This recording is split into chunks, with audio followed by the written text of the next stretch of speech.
Interlocking is a technique, but technically interlocking is continuously braiding. So what happens is because you fold the hair inside of itself, the hair now has been smoothed and twisted in that manner.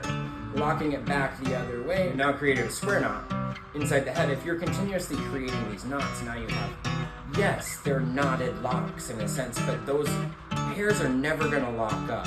That hair never locks up, gets twisted through. It stays smooth and like a square knot all the way down your locks. So as you get into years and years of growth, you've got bunches of square knots throughout there that now bunch up and almost a little more lumpier. It gets lumpier. Less It does, blunted. yep, and yeah, exactly. It gets lumpier and clumpier, but the hair is still smooth, so it's not squishy and velvety. It stays tight and ropey.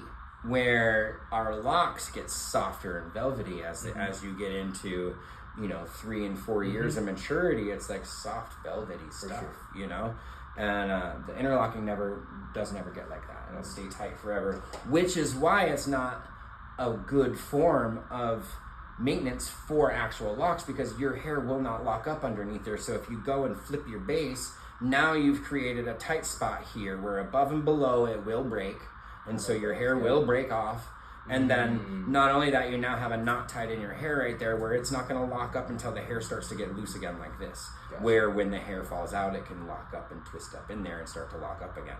Which is why, same things where like you could start your hair out in braids and then dread it out. But yes, it takes a really long time for that to start dreading at the root, because it has to get enough space in there for the hair to wind up and lock up in there.